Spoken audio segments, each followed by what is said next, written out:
Hi bulk bakers. Recently I made crazy dough in a video. Now crazy dough is one dough that you can make so many different breads from, both sweet and savory, like cinnamon rolls and even pizza. Last week I used it to make Nutella loaf, and this week I'm going to use the same dough to make an Italian focaccia. So let's get baking. So we're going to start out with our dough. Now, like I said, I made this dough in a previous video. It is so simple to make and you don't even need a kitchen mixer. You can mix it all by hand. The recipe for it can be found on my website, biggerbolderbaking.com. And as always, if you're new to my channel, don't forget to tap that subscribe button so you don't miss out on any of my other crazy dough videos.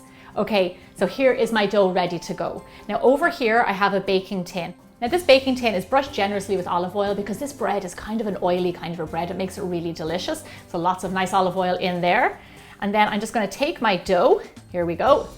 And all you want to do is just push it into the sides of your tin. Just keep on moving it all the way around with your fingers. He might pull back a little bit, but just keep on pushing him. The tin I'm using is around 8 inches by 12 inches, but you can use any size you like. He's all nice in the corners. This is looking fantastic. When he's all pushed out and nice and even, I'm going to cover it with some cling wrap to make sure that the air doesn't get at him. And then I'm going to lay over a nice clean tea towel to keep him nice and warm and snug. So if you haven't had focaccia before, it is like an Italian flatbread, a little bit like a pizza. You put yummy stuff on top. It's really, really delicious. Now for right now, we're going to set him aside at room temperature, kind of warm, for around an hour and a half, and we're going to let him rise and get nice and bubbly. So now I'm going to show you how you can get that shape and texture a focaccia has, the way it's kind of bubbly. So what you want to do is just peel away your cling wrap and your towel, and then in with your fingers, just go ahead and start piercing the dough. Right in with your fingers. Now I know this might seem a little bit weird and you're knocking out all the air, but that's what you're supposed to do. You're supposed to knock out all the air. Give it a nice little push down like this. So now to get a little bit more scientific on you, the reason that we knock out the air is so we can actually build even bigger bubbles. So you're not getting rid of bubbles, you're actually creating even more of them. So that's why we do that. Now there are no rules when it comes to topping your focaccia. You can add anything you like on there. Big bulbs of garlic, some prosciutto ham, anything you like. What I'm going to add on are some whole olives. I'm just going to take them, they're black olives, and just break them in my hands and then shove them all over the top of my focaccia. I love black olives. You can use green. You don't like olives, don't put them on at all. That's totally fine. But there's something about the little bit of salty in them that I think works really well with the bread.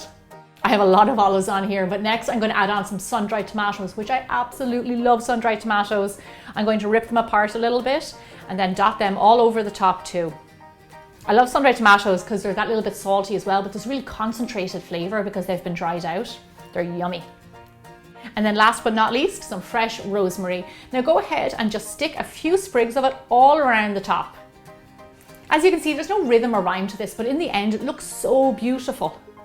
It's very rustic. This is a very rustic dish. Lovely.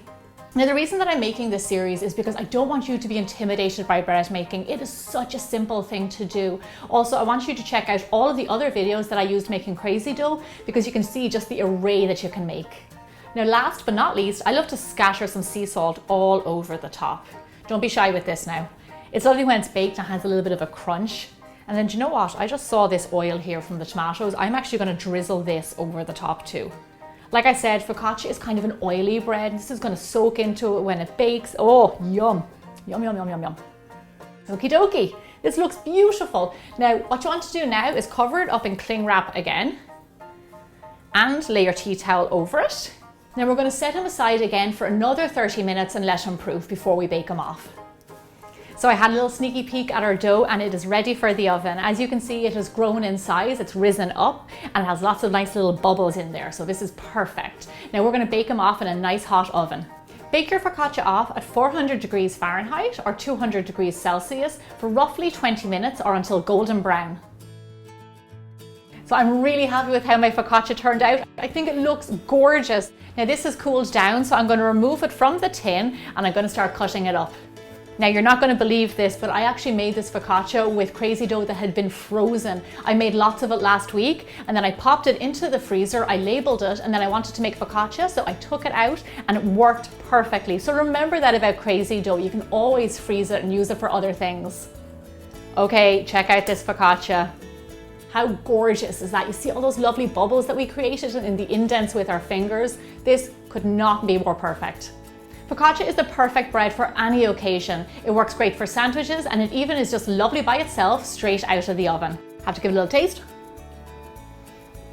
This is such a gorgeous bread, nice and warm. The tomatoes are kind of sweet, the olives are salty, and the rosemary, oh my gosh. This is such a beautiful loaf of bread. I really hope you try it. Come back next week because I'm going to show you how you can take crazy dough and make it into homemade pretzels. I'll see you really soon for more bigger, bolder baking.